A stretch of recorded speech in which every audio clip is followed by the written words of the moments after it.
Hi, this is Dan from Legends from the Fireside.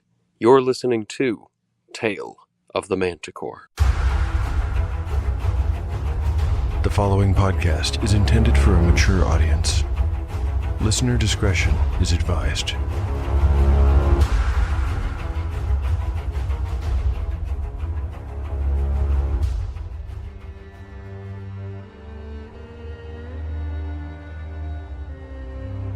Welcome back to Tale of the Manticore, Season 3. Like the creature from which it takes its name, Tale of the Manticore is a mashup, a crossbreeding between two different species of storytelling. Here you will find the unpredictability of old-school paper and dice games with the storycraft of a dark fantasy novel. No character is sacred, and none will be spared if the dice decide their fate is at hand. According to lore, the tail of a manticore is barbed with cruel iron spikes. There will be much pain in the days ahead.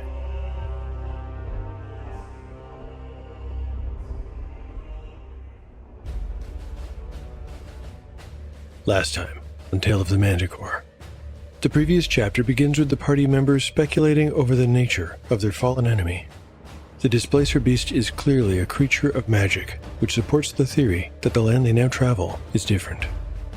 The companions continue their journey in search of the historian, Odok Zygog, but their progress is halted when a terrible storm comes in. When the rain becomes too heavy for them to keep going, the companions are forced to take shelter in the hollowed-out bole of a giant oak. Poor Dureni had been suffering even before the downpour soaked them all to the skin. He had relived a bad memory in his dreams every night since they discovered Duroth, and it was beginning to take a toll on his spirit. In a brief segment that changes the story's point of view, we learn that the occupants of the Iron Tower are in possession of the missing second scroll of Gallandal. Presumably, they're in this region to search for the Golden Path, just like the Durothi had once done. We also learn that the master and servant relationship between Fimgrim Atresh and Bellario is not as it first appeared. We return to the companions in the morning, after the storm has passed, to find Dureni gone, while Tentir goes off to find him and to make sure he's all right. Achillia, Fairwind, and the others are left to wait, hanging their clothes in the sun to dry.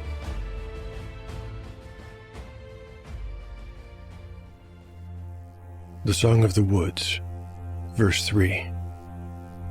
A darkling sky, a mossy bed, where dangers of the wild reside. The fox and fawn in silence hide, and twilight shows the path ahead. Here, toadstools ring a secret glade, where phalites flicker, soft and low, and time forgets which way to go. Spells are spoken, and dreams are made.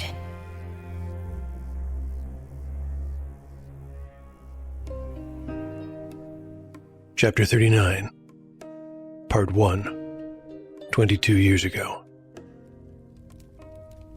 Her curved sword leaned against the front door, untouched now for many weeks. Her leather armor, not necessary, had been folded and stored away in a wardrobe. Eulaloon sat by Aldve's fireplace, wearing a simple linen shirt. Her platinum-colored hair was plaited in twin braids and draped one over each shoulder. There was a pink blush to her cheeks. In fact, her entire being radiated happiness and health. She was in love and living in a dream of contentedness. There was another reason for her glow as well. Presently, Aldve came up the stairs from the basement. When he looked at Eulaloon, his face lit up as if he was seeing her for the first time. Ever since he had found her asleep in the woods, it had been this way. His love renewed itself every time he saw her shape, every time he heard her voice or touched her skin. In his hands, Aldve clutched a soft, feathered thing. It is not very skillful, he said in Elvish, showing her his work. Aldve had been learning to speak Elvish for almost 3 months now, studying and practicing every day. Although Elvish was not a simple language for a human, Aldve had a gifted intellect and could learn just about anything he put his mind to. It helped that he was also motivated as never before. By this time, he could already express most of what he wished to say. My hands are not very... He searched for the word, but could not find it. Eulaloon's face lit up with a smile, and her golden eyes shone. Vestrin, she supplied. Steady. Just so, said Aldve, and his own eyes crinkled in mirth. Vestrin. Bring it here. Said Eulaloon. Aldve did as he was bid, and placed the object on the table beside the elfin woman, who picked it up. That morning, Aldve had gone out to catch a fish, but instead had come home with a wounded bird cradled in his hands. It must have fallen from its nest, he had explained. The two of them had tried to nurse the little bird, a red-breasted robin, back to health, but their efforts had failed, and the sweet little thing had died. Eulaloon had then shown Aldve something secret to the elves, something that they were forbidden to share with anyone outside their race. It was a magical incantation that could allow the caster to extract a tiny wisp of their own soul and imbue life into something inanimate. The spell will not bring the bird back to life, Eulaloon had explained. but it will give it a kind of new life, a partial soul. With that, she had spoken the arcane syllables and pulled a tiny strand of spirit matter from her own soul, plucking it from her very breath. She placed it into the bird, which Aldve had taxidermied per her instructions. It immediately twitched a leg. Now it is your turn. She said. Aldve carefully recited the spell as she had taught it to him, and exhaled, drawing a wisp of his soul from within, and transferring it to the stuffed bird to mingle with Eulaloon's. One grayish-brown wing spasmed, then twitched again, and then suddenly, both wings fluttered, and the bird flew up into the rafters, where it piped excitedly, staring down at them with its glass bead eyes. Eulaloon held out an elegant finger, and the bird fell off the beam into a dive, to alight on her knuckle. Life, said Aldve. Life. Agreed Eulaloon, nodding. Then Aldve smiled broadly once again and looked at Eulaloon's abdomen. She had her free hand cupped over a soft bump that was now growing there. The wizard and the elf looked at each other and laughed.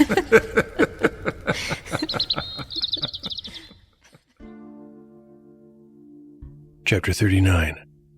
Part 1. Day 36. Within 1 day of their destination. Morning. Mythic event meaning. Abandoned anger. Party status. Achillea, 13 of 13 hit points. Cord, 24 of 24. Dureni, 16 of 16. Tentir, 19 of 19.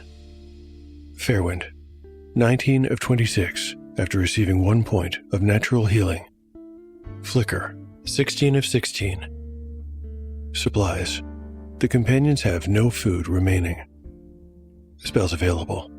Achillea can cast Enlarge, Message, Glitter Dust, and Detect Evil. Cord can cast Entangle, Slow Poison, Hold Animal, and Speak with Plants. Fairwind can cast Cure Light Wounds and Protection from Evil. Tentir found Dureni without too much trouble. He knew his brother well, and when he saw the secluded and shady grove of juniper tucked behind a knoll, his intuition told him this is where he'd be. And sure enough, there he was. Dureni didn't look up at Tentir's approach, nor when his brother took a seat on the springy ground beside him and placed a hand on his back. He merely continued to study the toes of his boots. Finally, he said, "It's torture, Tentir." You had the dream again? asked the younger elf gently. Dureni nodded and bit his lip. It is so real, and it is forcing me to remember some details that I had tried hard to forget. The number of orc voices, you mean? Tentir asked. He had heard the story and knew very well how deeply the experience had wounded his brother. No more than 3.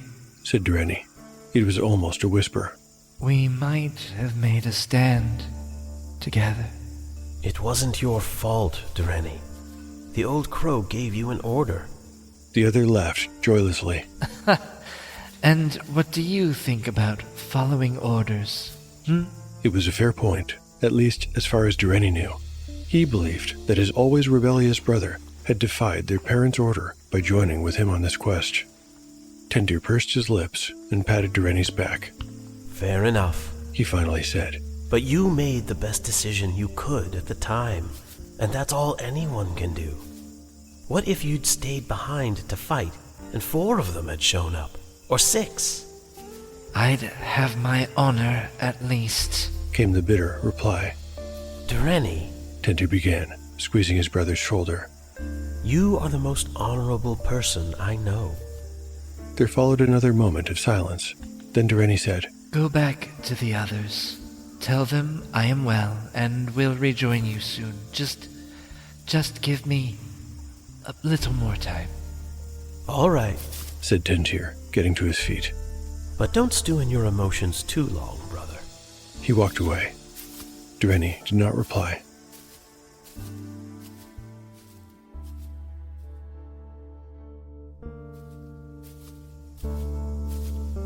When Tentir returned to the site of the hollow oak, he found the tree's branches festooned with damp clothing, a half-naked Fairwind staring off into the distance, and a fully naked Achillea carefully going over Cord's body.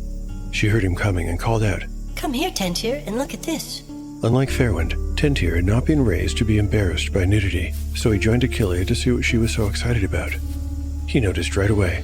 The single pink flower the Dryad had given to Dureni, and who had in turn given to Cord, had not only attached itself to the construct's body, but had multiplied.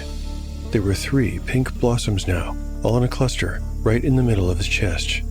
Achillea pointed out several sprouting twigs on his shoulders, forearms, and hands, and a patch of moss on Cord's left hip.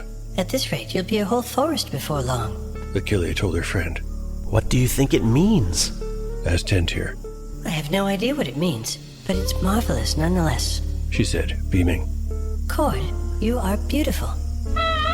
The construct bowed in thanks, creaking, while Robin piped a reprimand into his painted ear for the sudden movement.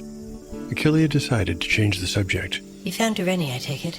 She had lost any concern when she saw Tentir's return. His easy gait had not signaled any alarm. He'll be fine. He just needs some time alone to work through some bad memories. He has been having dreams, you know. Nightmares, really. Achillea nodded. We need to wait for our things to dry before we go on anyway. Speaking of which, I really don't know which way we should go next. Fairwind has discovered a lake, he thinks, and there are several pictures of lakes in Odok's sketchbook, so we might start by looking there. It makes sense we'd find him by a lake, true. Still, I wonder if our quest is now going to resemble looking for a particular acorn in a pile of acorns. Achillea gave him a quizzical look, unfamiliar with the elven idiom. I just mean, trying to find one man in all this. He waved in all directions at the rolling lands covered in thick forests, then at the mountains to the north. I don't know how we can possibly do that.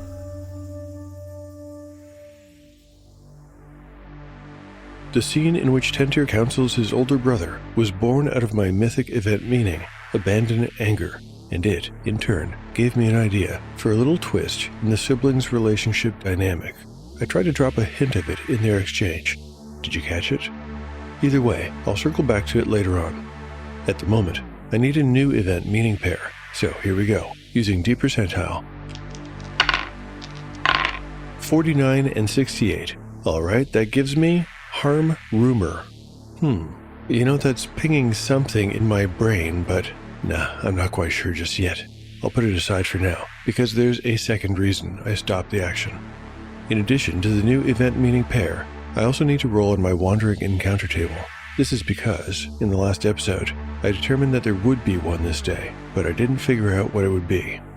This close to Odok's home, I think a small adjustment to the current table is in order. The existing one goes like this. On a d6, a 1 is a sketchbook event, a 2, giant animals or insects, 3, fae, 4 or 5, exotic dangerous creature, 6, some kind of minor boon, like found equipment, supplies, or information. I'm going to change that to the following. On a d6, a 1 to 2 is a sketchbook event, 3, giant animals or insects, 4, fae, 5, exotic dangerous creature, 6, some kind of clue that will get the PCs closer to Odok's home. And here's the roll. I got a 1, that's a sketchbook event. And as for which sketch to use, it won't be random this time. I know the right one. Alright, let's take a quick ad break. When we return, we'll see what the PCs have discovered.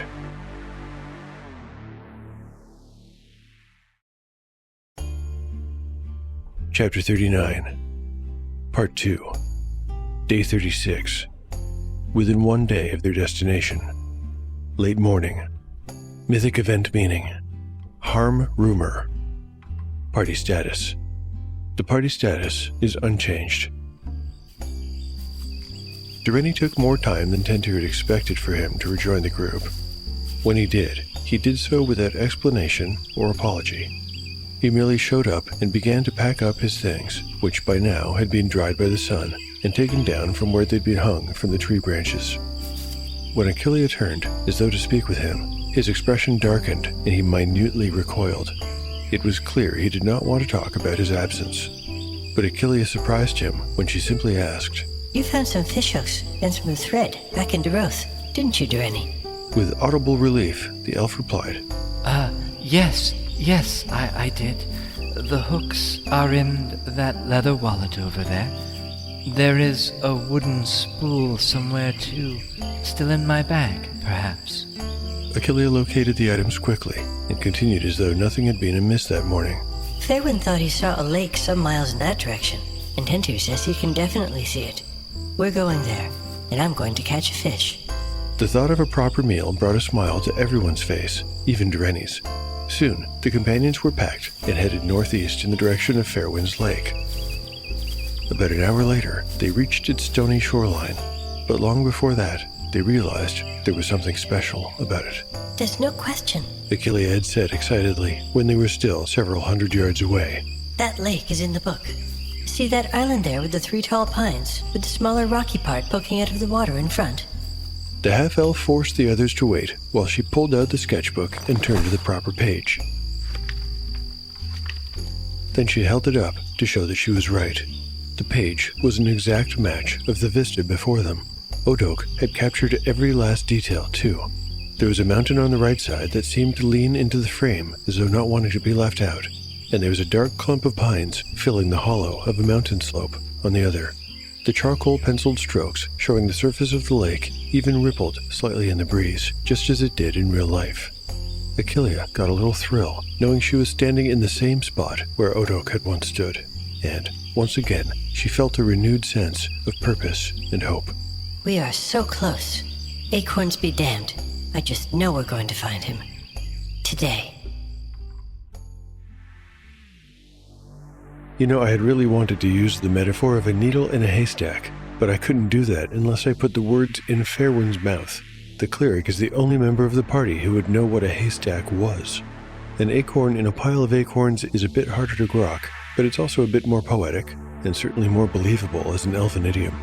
But I digress. The point I really want to make, and Tentu did make, is that even though the companions have reached the area where Odok did his sketches, it doesn't mean they can find his home.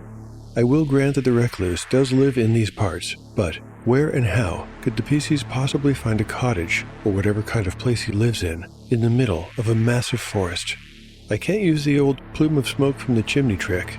If that was there, Achillea's group would have seen it long ago, and from miles off. Also, I've used that device already when the PCs first met Fairwind. This acorn pile problem is something I had been wondering how to address for some time. But then, back in episode 37, the dice gods threw an answer in my lap when Cord leveled up.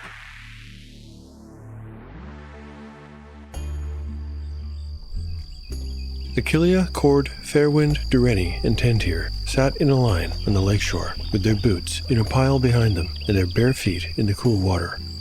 Flicker was lying on her back beside the half-elf, showing her belly and asking to be stroked. But Achillea's hands were busy. She had fashioned a rod from a willow branch and tied Dureni's hook and thread to the end. A worm provided bait.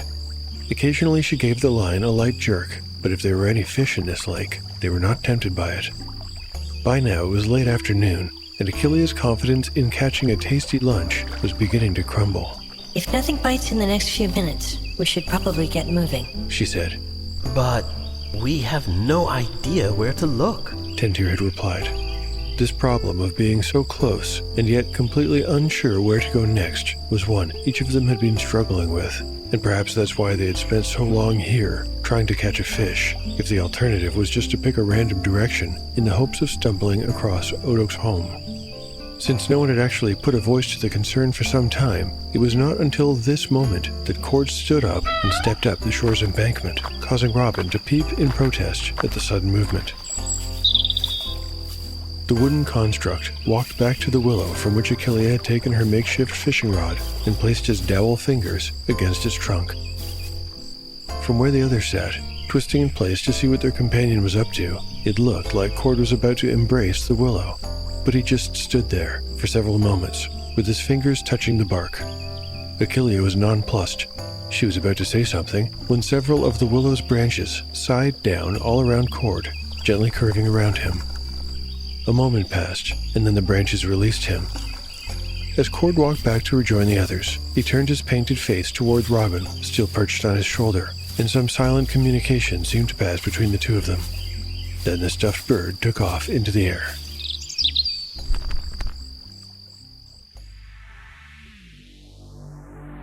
Cord has just cast Speak with Plants to ask the willow if it knew of any human animals in the area. While the spell's description doesn't give a lot of detail about how much it can accomplish, it is, after all, a 4th level spell, so I will allow that the willow can provide substantial and useful information. It answers that, yes, there is one human who comes sometimes and just sits on the ground, apparently doing nothing. Cord follows by asking when the human animal was there last, and the willow replies, very recently. Unfortunately, this is meaningless. What is a day or a week or a month or even a year to a willow? Almost any length of time would be recently. Lastly, Cord asks which direction the human animal comes and goes from, adding that they're seeking this person. The willow has roots that run deep, and it could communicate with some of the other trees in the area, so I will rule that it can provide a general direction.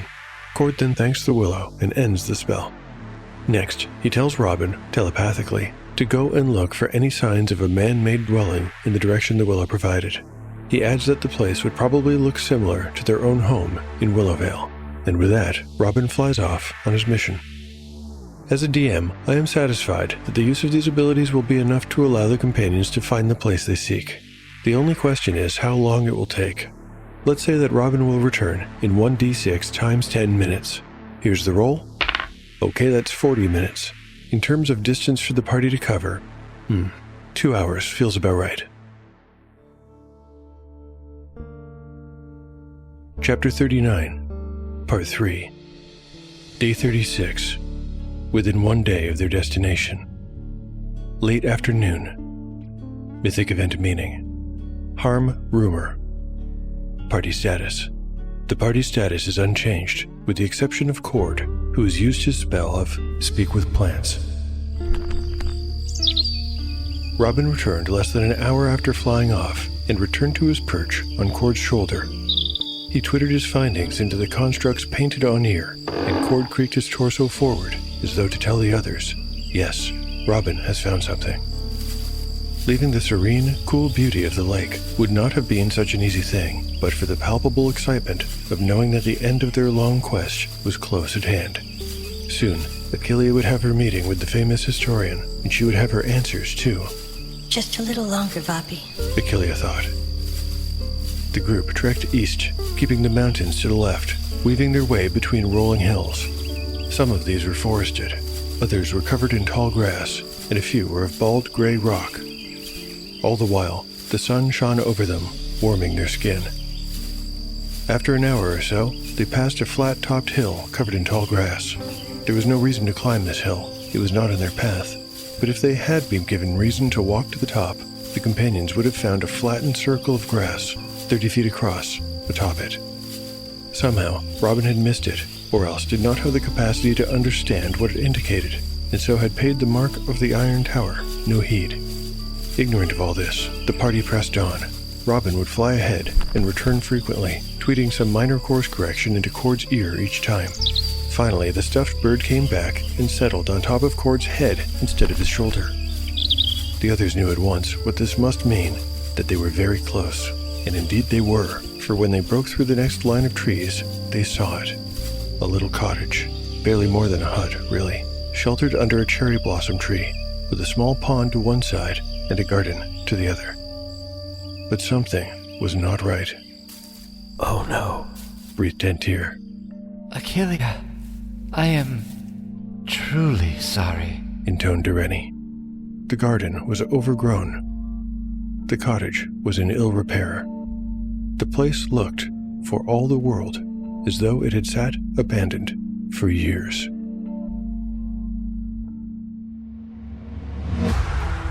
Thank you for listening to Tale of the Manticore. If you'd like to join the many wonderful folks who support the show, there are a bunch of ways to help. You can recommend the show online and to friends. You can like and repost episode announcements on social media, pick up a Tale of the Manticore t-shirt at beararts.store or one of my products on DriveThruRPG, and of course you can rate and review the show on your favorite podcatcher. Everything helps, and I'm very grateful. Today I'd like to read a review from Apple Podcasts, left by Cockleshell Boy. Cockleshell Boy writes, quite simply, an utterly fantastic piece of work. I can't recommend it highly enough. It actually got me back into solo gaming. Love seeing how the dice determine the story. Thank you so much for that review, Cockleshell Boy. I'm always excited to hear when someone is drawn back to the hobby after hearing the show. It's about the highest praise I can imagine, and so cheers for that. Next, let's shine a light on my great cast of voice actors. Today's episode features Andrew Fling and Liz Meerdink as Aldve and Ulaloon. They're joined by regulars Kyellen and Kevin Berenger, who play Direni and Tentir, as usual. My thanks to all 4 actors who contributed to this episode. For those curious to learn more about Tale of the Manticore, I keep a blog where I post all kinds of show and RPG-related stuff, like sketches, maps, tables, crafts, and show notes. You can find it at taleofthemanticore.com. To get in touch with me, I'm at soloroleplayersnetwork.com, taleofthemanticore.bluesky.social, Tale of the Manticore podcast on Instagram, or taleofthemanticore@gmail.com. The adventure will continue on the next episode of Tale of the Manticore. It's the story where chaos rolls.